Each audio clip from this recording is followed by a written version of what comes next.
Clifton block 2 बोडबेसन थाने की हदूद से समंदर के करीब से 2 डेड बॉडीज पीर के रोज मिली। पुलिस की जानिब से इस वाक़े की तफ्तीश जारी है। बताया जा रहा है कि दोनों को गोलियां मारकर जो है वो कत्ल किया गया है। इब्तिदाई तौर पर यह बताया गया कि 9mm पिस्तौल की 2 होल जो हैं वो डेड बॉडीज के करीब से मिले, लेकिन अब पुलिस की जानिब से बताया जा रहा है कि वारदात के अंदर 2 वेपन जो हैं वो इस्तेमाल किए गए हैं, जिसमें 9mm पिस्तौल के 2 होल मिले हैं, जबकि 30 बोर पिस्तौल का भी 1 होल मिला है। न सिर्फ यहाँ तक ये तफ्तीश की जा रही है, बल्कि दोनों का जो आबाई ताल्लुक है गुजरांवाला से बताया जाता है। पुलिस की तफ्तीशी टीम जो है वो गुजरांवाला भी पहुँच चुकी है और वहाँ से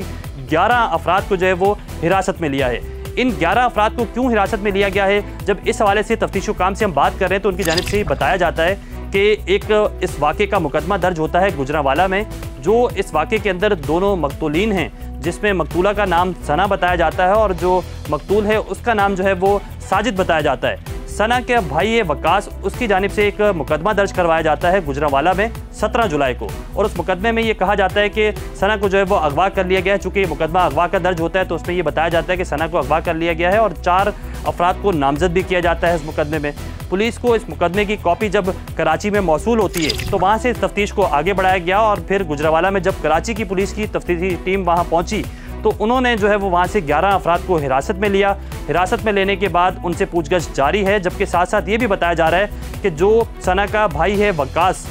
उसकी जानिब से जो मुकदमा दर्ज करवाया गया था उसे शामिल तफ्तीश कर लिया गया है। तफ्तीशी टीम का ये बताना है कि 17 जुलाई को सना के भाई ने जब अगवा का मुकदमा दर्ज करवाया तो 20 जुलाई को जो है वो ये कराची पहुंचे हैं और इसी दौरान इन्होंने कराची के सिटी कोर्ट में जो है वो निकाह किया है। निकाह नामा जो है वो पुलिस ने अपनी तहवील में ले लिया है और उसमें बाकायदा तौर पर सना का साजिद से जो निकाह है वो सामने आया है। तो इस हवाले से भी पुलिस की मुख्तलिफ पहलुओं से तफ्तीश जारी है। जो निकाहनामा की कॉपी है वो तफ्तीशी टीम को, जो तफ्तीशी टीम गुजरांवाला रवाना हुई है उससे भी दी गई ताकि वो फैमिली को भी दिखा सके, जबकि जो साजिद की फैमिली है वो इस वक्त कराची पहुंच चुकी है और दोनों की डेड बॉडीज जो है वो सर्द खाने में मौजूद हैं और कोशिश ये की जा रही है कि कानूनी कार्रवाई मुकम्मल करने के बाद जो डेड बॉडीज़ हैं वो फैमिली के हवाले कर दी जाए। DIG साउथ की जानिब से मुबैना तौर पर यह शुबा जाहिर किया जा रहा है कि जो वकास है उसके जो करीबी दोस्त हैं वो इस वाक़े के अंदर मुलविस हो सकते हैं। सबसे पहले पुलिस की जानिब से ये भी कोशिश की गई कि आया जब 17 जुलाई को इस वाक़े का मुकदमा दर्ज हुआ तो उसके बाद से क्या क्या चीज़ें सामने आ रही हैं। तो उसके बाद से पुलिस ने जब छानबीन की और ये पता चला